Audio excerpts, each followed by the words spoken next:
안녕하십니까. 투영인입니다. 오늘 미국 2월달 CPI가 발표됐습니다. 시장에서 예상한 대로 2월달 소비자 물가 지수는 전년 동월 대비 7.9% 상승하면서 1982년도 이후에 가장 빠른 상승 속도를 보이고 있습니다. 이런 부분들은 실질적으로 우크라이나 사태로 인한 국제 에너지 가격, 그리고 커머디티 가격들이 상승한 것을 반영하기 전 수치라는 점에서 많은 사람들이 인플레이션에 대한 우려감들을 더욱더 갖도록 만들고 있습니다. 이러한 상황에서 다음 주 3월 16일 날에는 FOMC에서 금리 인상, 첫 번째 금리 인상을 예고하고 있습니다. 물론 현재로서는 지난번 파월 의장의 발언대로라면 25bp 금리 인상이 예상이 되지만 올해 금리 인상 횟수가 몇 차례 될지는 기본적으로 인플레이션이 어떻게 진행될지 여부에 따라서 달라질 것으로 보입니다. 따라서 이와 같은 인플레이션이 지속되는 상황에서 기본적으로 초과 수익을 인플레이션의 수혜를 받는 종목 커머디티 전략을 중심으로 해서 초과 수익을 추구하는 이런 ETF들이 출시되어 있습니다.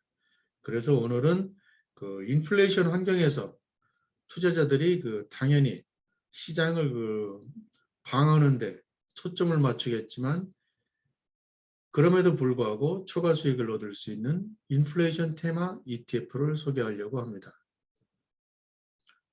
현재 시장에 나와 있는 ETF는 총 5가지입니다. 먼저 이들 상품의 운용자산 규모부터 살펴보기로 하겠습니다. 현재 인플레이션 테마를 한 ETF는 현재 5개입니다. CPI, 티커로만 말씀드리면 CPI, RINF, RLY, RAAX, INFL입니다. 먼저 아까 말씀드린 대로 이들 상품들의 운용자산 규모부터 살펴보도록 하겠습니다. 현재 미국에 상장된 인플레이션 테마 ETF들의 전체 운용자산 규모는 3월 7일 기준으로 해서 11억 달러 정도 됩니다. 인플레이션이 투자자들에게 매우 중요하다는 점에서 이런 자산 운용 규모는 상당히 놀라울 정도로 작은 규모입니다. 이와는 달리 대표적인 인플레이션 보호 상품인 TIPS ETF들의 AUM은 거의 1,000억 달러에 이릅니다. 더욱이 인플레이션 테마 ETF들의 전체 AUM은 2021년에 출시된 호라이즌 키네틱스 인플레이션 베네피셔리 ETF INFL의 8억 6,800만 달러를 제외를 하면 기본적으로 나머지 4개 상품은 상당히 미미한 수준입니다. 그런데 이제 이 상품이 2021년도에 출시되었다는 점에서 이 이전에는 실질적으로 인플레이션 테마라든가 인플레이션 관련 상품에 대해서 별로 관심을 갖지 않았던 것으로 보입니다. 왜냐하면 장기간 인플레이션이 하락을 했었기 때문입니다. 다시 말해서 인플레이션을 이용한 커머디티나 팁스 이런 부분 쪽에 그 이전에는 단순하게 인플레이션 방어를 했던 것으로 보입니다. 또는 인플레이션 테마 ETF 전략이 어려워서 접근하지 않았을지도 모릅니다. 어쨌든 인플레이션 테마 ETF들의 전체 운용자산 규모는 상당히 미미하다라는 것을 먼저 말씀드리고요. 그리고 이러한 상품들은 테마 상품이기 때문에 대체적으로 운영 보수는 다른 상품보다 좀 높은 편입니다. 그리고 이제 상품마다 각각 다릅니다. 스파이 운영 보수가 거의 제로 수준인 거에 비하면은 이들 펀드들의 상대적으로 운영 보수는 상당히 높은 편이고요. 가장 높은 것은 RLY입니다. 0.95%이고요. 2021년에 출시했던 INFL 같은 경우는 0.85%입니다. 실질적으로 ETF 세계에서는 그 운영보수가 그 상품의 경쟁력인 것으로 그 많이 인식되고 있는데요. 블랙락이나 그 뱅가드가 성공한 이유가 그 여기에 있습니다. 그렇지만 테마 ETF에서는 이런 부분들이 적용되지 않는 것 같습니다. 왜냐하면 이 INFL 같은 경우에는 운영보수가 0.85%로 상당히 높은 수준임에도 불구하고 앞서 말씀드린 대로 운영자산 규모는 상당히 가장 크기 때문에 그렇습니다. 따라서 ETF 투자자들은 제대로 된 상품에는 더 많은 비용을 지불할 의사가 있다라는 것으로 해석할 수 있습니다. 그렇다면 이러한 인플레이션 테마 ETF들의 성과는 어떠했는지를 살펴보기로 하겠습니다. 그리고 이들 인플레이션 테마는 실질적으로 인플레이션 기대치를 의미하는 10년물 브레이크 이븐 레이트와 비교를 한 것입니다. 왜냐하면 인플레이션 테마 상품은 인플레이션을 방어하면서도 초과 수익, 다시 말씀드려서 실질 수익, 인플레이션을 초과하는 수익을 얻는 것을 목적으로 출시되었기 때문에 그렇습니다. 그래서 각각의 상품들은 상품별 성과 차이가 보시면 아시겠지만 두드러지는데 이런 성과 차이는 운영 전략에서 많은 기인한 것으로 보입니다. 먼저 IQ Real Return ETF인 CPI에 대해서 말씀드리겠습니다. 이 상품은 플러스 실질 수익률을 얻는 것을 목표로 합니다. 2009년에 출시가 되었고요. 그렇지만 수익률은 그림에서 보시는 것처럼 이 팁스 수익률 브레이크 이븐 레이트 팁스 수준에 비해서 훨씬 못 미칩니다. 따라서 상품 운영 목적에 다소 부합하지 못한 것으로도 해석을 할 수 있겠습니다. 이유는 나중에 말씀드리겠습니다. 그리고 RINF 같은 경우에는 인플레이션 기대치를 충족하는 것을 목표로 하는데요. 이 상품도 출시 이후에 인플레이션율에 비해서 훨씬 더 낮은 수익률, 따라서 이 전체로만 보면은 본래의 목적을 달성하지 못한 것으로 볼 수 있습니다. 다음은 RLY입니다. 이 상품도 실질 수익률을 얻는 것을 목표로 하지만은 2012년 이후에 대부분 마이너스 실질률을 보였다가 최근에 급등세를 보이면서 수익률이 간신히 플러스로 전환된 바 있습니다. 다음은 RAAX인데요. 이것도 역시 실질 수익률을 목표로 합니다.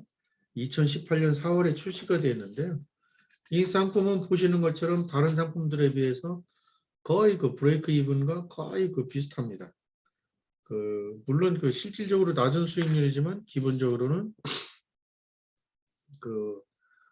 더 브레이크 이븐보다 거의 비슷한 수익률을 보였다는 점에서 본래의 목적을 어느 정도 달성하고 있다라고 볼 수 있겠습니다. 마지막으로 2021년에 출시된 INFL 같은 경우는 현저하게 이 인플레이션율을 실질 인플레이션 기대치를 훨씬 더 상회하고 있습니다.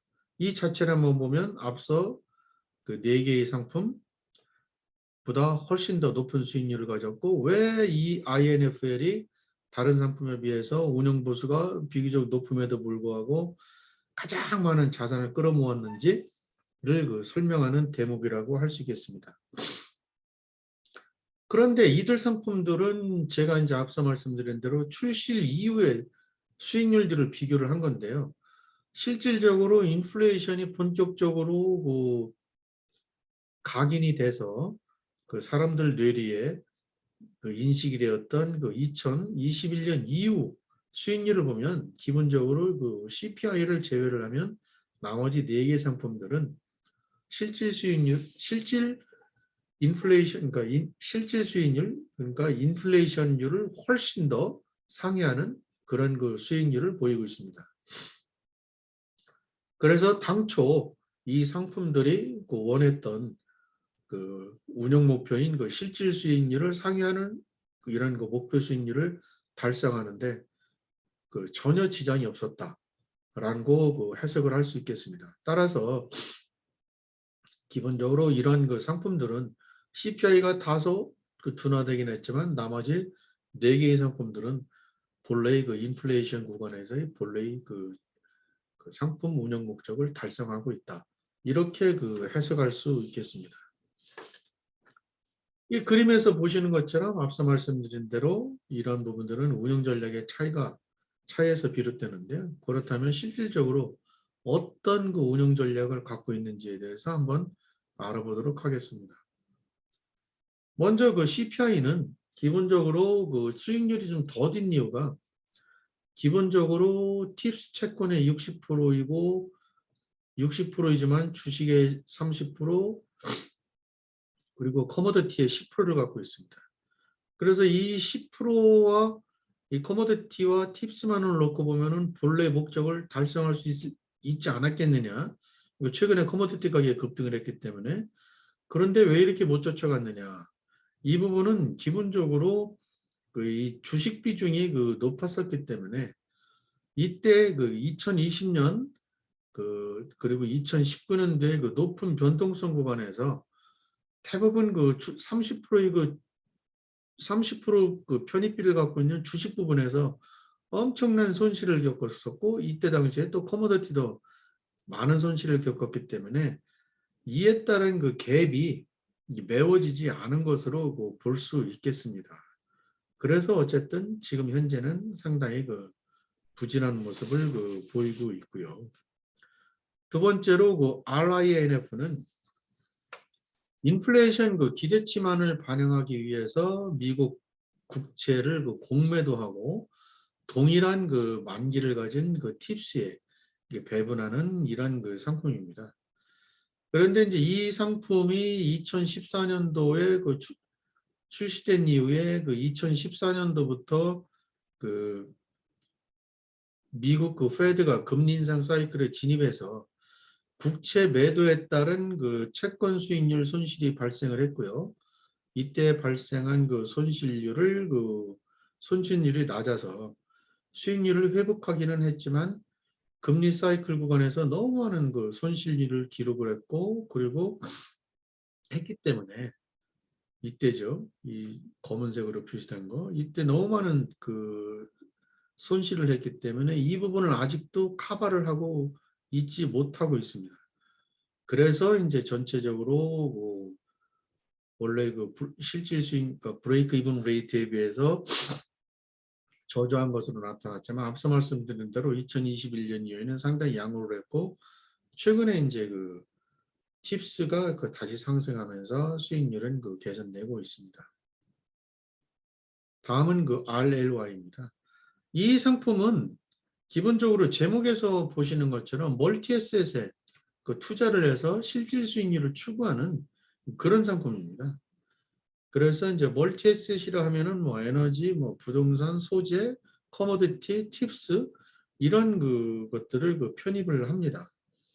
그리고 이제 특이한 점은 펀드 오브 펀드 ETF들이 다수 편입이 되어 있고요. 그래서 시세 차익과 인컴을 추구합니다. 인플레이션을 방어할 수 있는 방어할 수 있는 부동산 유틸리티 주식 관련 상품 비중이 60%이고요. 커머디티 비중이 25%입니다. 그리고 나머지는 15% 팁스로 채워져 있습니다. 그래서 커머디티와 팁스를 합치면 40%이기 때문에 이런 두 가지 높은 비중이 최근에 이들 커머디티와 팁스가 올라오고 있는 상황이었기 때문에 수익률 간극을 메워주고 있는데 단지 이제 다른 종목들도 마찬가지지만 2020년도 코로나 국면 2014년도 이후에 금리 인상 사이클 국면에서 얻었던 손실을 만회하지 못했기 때문에 출시 이후에 수익률 갭이 좁혀지지 못한 것입니다. 그렇지만 아까 말씀드린 대로 2021년 이후에는 높은 수익률을 보이고 있다. 이렇게 이제 생각을 하시면 될 것 같고 인플레이션 그 실질 수익률을 추구하는 본래의 투자 운영 목적은 달성하고 있다. 이렇게 볼 수 있겠습니다. 네 번째로는 그 RAAX입니다. 아까 이제 말씀드렸지만 RLY와 이제 유사한 그 자산 배분을 하지만 이 펀드는 그 팁스는 그 제외를 합니다. 액티브하게 그 운영하는 상품이고요. 장기적으로 그 실질 수익률 극대화를 추구합니다. 그래서 부동산, 커머더티, 천연자원, 인프라와 같은 그 실물 자산에 노출된 ETP 상품에 그 주로 투자를 하고요. 또는 이제 모델에 따라서 자산 배분상 그 100% 현금을 보유하기도 합니다.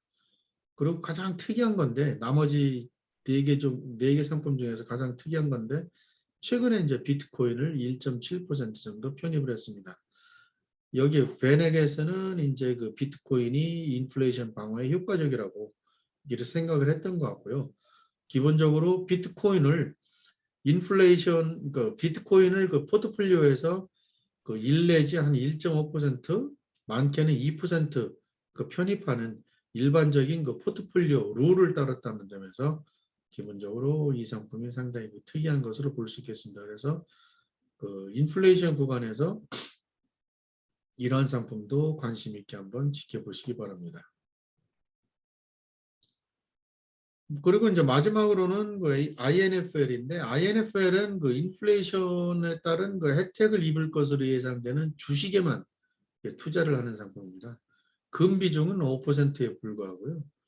주요 이제 업종별 비중을 보면 기초 소재, 금융, 에너지입니다. 이 부분들이 최근에 이제 그 상당히 많이 올랐었죠. 그래서 이런 그 자산 배분 덕택에 이 상품이 상당히 그 놀라운 인플레이션 대비해서 엄청나게 높은 그 초과 수익률을 얻은 것으로 그 해석을 할 수 있겠습니다. 그렇다면 실제 이제 이러한 상품들은 그 인플레이션과 어느 정도의 그 상관관계를 갖고 있는지 이 부분이 상당히 궁금한데요. 상관관계를 갖고 있어야 인플레이션으로 인한 그 혜택을 받을 수 있다는 의미이기 때문에 그렇습니다. 그래서 상관관계를 한번 살펴봤는데요.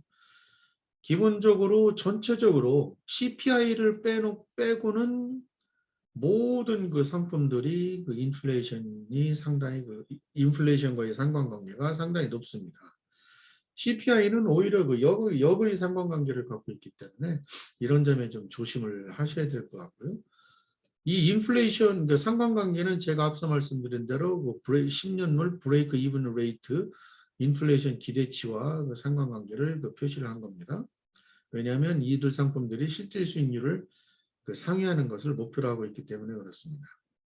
그래서 그림에서 보시는 것처럼 RAX, RINF를 제외하면 물론 이제 대부분 다 70% 이상, RLY 같은 경우는 거의 뭐 한 90%이기 때문에 INFL도 83%이기 때문에 이 정도면 엄청나게 높은 상관관계죠. 아시겠지만. 그래서 인플레이션이 그 극심하면 극심할수록 특히 이제 브레이크 이븐 레이트가 상승하면 상승할수록 이들 상품들은 그 수익률이 개선되는 가능성이 상당히 높다. 이렇게 그 해석할 수 있겠습니다.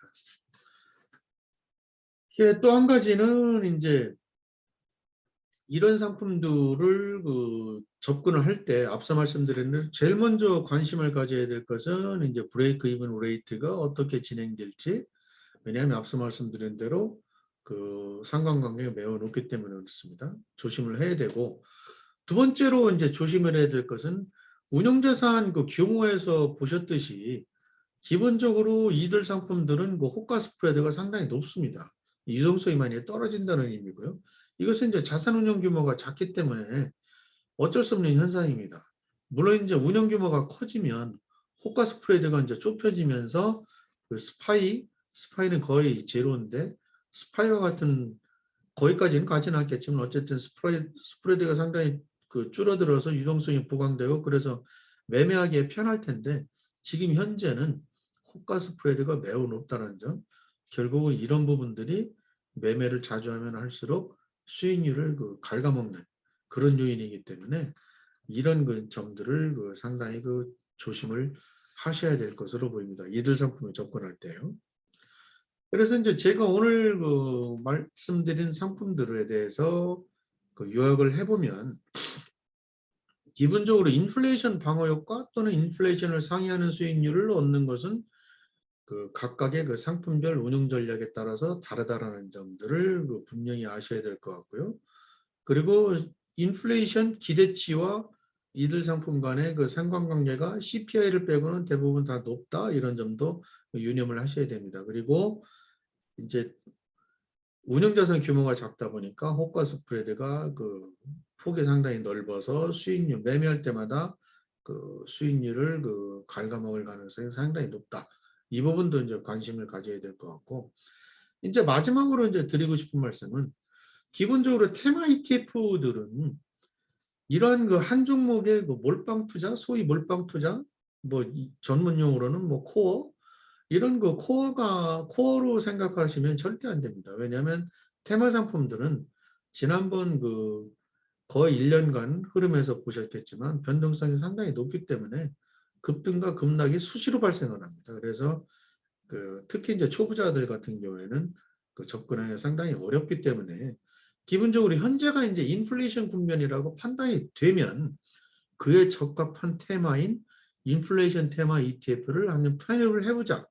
그런데 이 편입을 하는데 기본적으로 현재는 인플레이션 환경이기 때문에 일정 부분 조금 더 편입을 하자. 그래서 뭐 많게는 자신의 포트폴리오에서 뭐 10 내지 한 20% 정도 요 정도 차원에서는 그 편입을 해도 상관이 없는데 전체 자산의 포트폴리오에서 뭐 50% 이상 차지하는 이런 그 자산 배분은 상당히 그 무모하다고 생각을 합니다. 그래서 이런 그 테마 상품은 최근에 분명히 인플레이션 국면이기 때문에 이들 상품들의 그 과거 상관관계를 보면 그 수혜를 입을 가능성이 높지만 기본적으로 포트폴리오 비중을 너무 높여서는 안 된다. 이것이 이제 오늘 제가 드리는 말씀, 제가 오늘 말씀드린 설명의 결론입니다. 오늘도 저는 그 여러분들의 그 성공 투자를 그 기원을 하고요. 인플레이션 그리고 변동성 이런 부분들이 향후 주식시장을 그 주도를 할 것으로 보이기 때문에 이런 점들을 유념하시면서 시장에 대응하셨으면 좋겠습니다.